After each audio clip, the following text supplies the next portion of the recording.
Good morning. Now, first off, I'm very sorry there wasn't a video last week. There were two reasons, and really, they're both equally sized. I wouldn't have made one with either one of these reasons. First one though, didn't have a bike.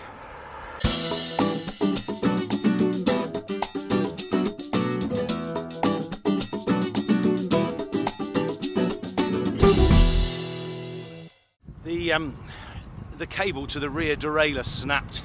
Couldn't change gear, so I pulled back the rubber on the hoods and had a look. I thought, ooh, it's a bit complicated because of all the hydraulic brake nonsense that's under there as well. So I took it to a not so local bike shop to be fixed. They said 2 days. Ended up being 2 weeks to replace this cable, and the only reason we got it then is because we went to get it, and I was thinking, they haven't done it, I'm just going to have to buy a cable off them and do it myself. And when we got there, they said, we did it the next day. Why didn't you let us know then? We did. No, you didn't. Yes, we did. No, you didn't. Yes, we did. So we checked, and of course they hadn't. Anyway, I've got my bike back, and today is the first day of riding it. Now, vaguely interesting up ahead is a dog that we've been seeing on our property, stray dog. Only it looks exactly like a wolf, and I'm a bit worried because it's very wolf-like and very large. Now, there it is, crossing the road directly in front of the cars. Hello. Looks like a wolf, doesn't it? It's been sitting in our field watching our last remaining kid, goat kid. Anyway, there were two reasons why I couldn't make a video. The other one is that I had to go to the UK, back to the UK, because my dad's been very unwell. So it was a bit of an emergency. So we popped back, so I wasn't even here to do a ride, even if my bike was. I've just tried to head up out of town, up a very steep hill, past the railway station. And I thought, blimey, this is tough. They've somehow managed to disable the motor, so it doesn't work. So this is going to be very much part one, and in a few seconds you'll be seeing part two when I figured out what the hell they've done. Hello again. Well, it's very much take two. That was unsettling. So already mentioned, took the bike to the bike shop. They replaced a gear cable and managed to bugger up the power assist, the actual electrical bit of my electrical bike. Did a bit of research and then got in touch, thankfully, with the Orbea Owners Club on Facebook, where there's a very helpful chap called Matt Wrigley, and Matt Wrigley has been taught by the Orbea people some troubleshooting, presumably in his life as a bike mechanic. I'm assuming that's what he is. I should mention, when this thing goes wrong, Orbea tell you to buy the new part. The new part is 55 euros. It's a new PAS sensor. It just detects when the pedals are being turned to give you power. But it shouldn't be a replacement, or it doesn't have to be a replacement. You replace it if it's faulty. You don't replace it if it's set too far away from the magnets that it senses. That's all it was. You can undo a little grub screw and push the sensor closer to the magnets, and all of a sudden, kaboom! My assist is back. But I was irritated. It was another day that I couldn't ride. Anyway, I rode yesterday just to find out it wasn't working. I got so miserable I had to just turn around and go home. But I'm happy again now because I'm on my bike. All these not so great things have happened of late, but I'm on my bike, and just for these few minutes, hours, everything is going to be absolutely okay. Broken spoke, puncture, who cares? It's part of riding. Getting lost seems to be a big part of my riding.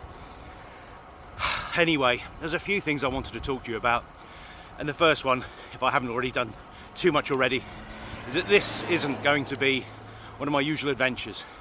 This is just a catch up to explain why I haven't made a film for a few weeks, but to promise that there is more to come, and it's a lot more. The weather is now absolutely glorious, 29 degrees, a little bit of wind, not much, blue skies. It's just perfect cycling weather. Of course, that means it's not necessarily great for Catalonia because we're still in the middle of this incredible drought.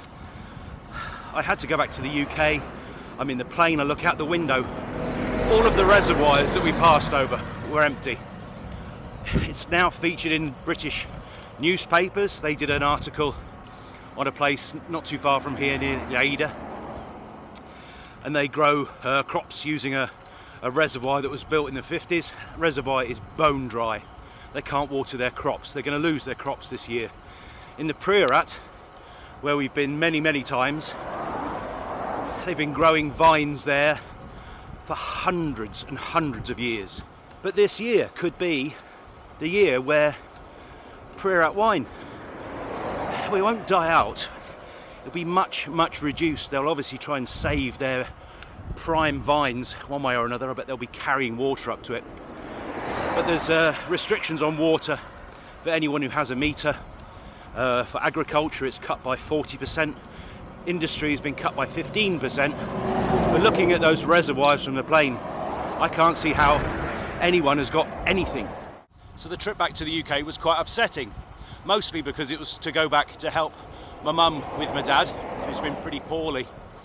And if you want to cheer him up, can you leave a comment in the comments section for, I don't know, Papa Yako, whatever you want to call him, just to try and cheer him up a little. He's not been very well, but hopefully he's on the mend, which is why I'm now back in Spain. Just went back for a few days to help out. But yeah, if you could give him a little nod, I'm sure he'd love it. But the other thing that upset me in the UK was the state of the roads. Unbelievable. I'm in these various clubs, online clubs, so you know, I know quite a lot of the guys over there, and they love cycling. Of course they do, and they're out, they're doing club rides, and they're doing all sorts of rides, some of them every day, some of them every week, but out they go. And now, having seen the roads, I'm wondering how, or even what pleasure can you get from riding on these appalling potholed roads. And so I started looking into it. There's a fund that gets handed out to local authorities to fix roads. It's £500 million a year. This year it's going up by an extra 200 million to make 700 million total. Now that sounds like a lot. It is a lot, considering the average pothole costs £63 to fill. But it isn't very much, because the local government association, who fix all the potholes on minor roads, not the motorways or main A roads, that's still central government, they have estimated that just to fix the existing holes they need £12 billion. 12 billion. And that's despite the fact that they're filling a hole somewhere in the UK one every 19 seconds.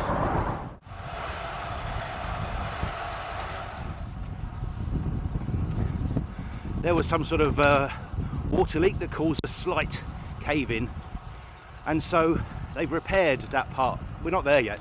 It's in about 100 yards or so. And they thought, oh, here's an opportunity to completely resurface this entire junction. Junction goes to Garcia. Garcia is just about the smallest village you'll ever see. This is how they dealt with it. The leak was just here. So what's that, 200-300 meters one side of it. It's on a little viaduct, I suppose, because we're just next to the river, and they've gone as far as here. Beautiful, smooth, new tarmac because of one big pothole. How? Spain, I'm sure, gets EU funding as well as its own for roads maintenance, on the basis that all Europeans couldn't use it, I suppose. But there aren't very many people in Spain compared to the UK. The working population is minute, so the taxable base is tiny compared to the UK. But they just do it. And I never want to get political, but I don't get it. I don't get it. I don't want to rub it in. But look at this road. It's perfect. This is a busy arterial road that goes into the centre of Spain from the coast. There aren't that many. Quite a lot of them are motorways, but between the motorways you get a road like this one. It's not exactly busy. Why? I guess because a lot of people work where they live. This is an agricultural area, so it's something that can be afforded better than in Britain. And apologies because it sounds like I'm having a go at the UK. UK is just the most fantastic country in so many ways. I went to a pub, had a pint. I'm not sure life gets much better than that. The pie was glorious. The pint of proper beer was just beautiful. And the people you meet when they're not in a car and you're on a bike, friendly and funny. There was a point here, wasn't there? I've lost it. Waxing lyrical about stuff. I've got to say, I'm just in the mood for a chat because my heart is lifted from being on a flipping bike. I'll quickly catch you up with the other things that are going on. Altura have just featured me in a little bit of their sort of blurb because I went to Altura, as you know, the place. So that was nice. And Orbea are still saying it's on for the coast to coast. They're struggling to get me use of one of the demo bikes because there aren't many in Spain. But as of yesterday, Dom at Orbea UK committed to actually finding me a bike. So at the very least we can do the coast to coast. There's loads of you still writing to me saying when. I want to see a review, I want to buy one of these bloody bikes. And I want to do it, let me tell you. Desperately keen to do it now. I've been off the bike for so long. We've got traffic here. What the hell?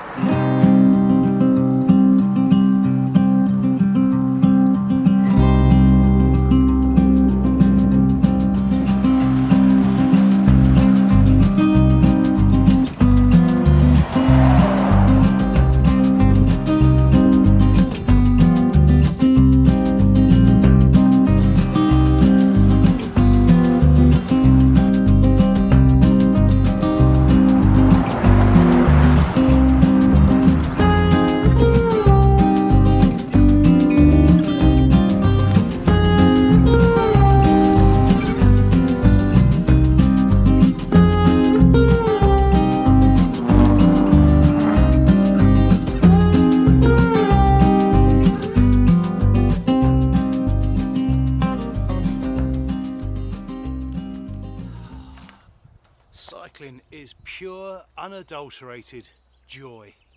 Thanks for watching.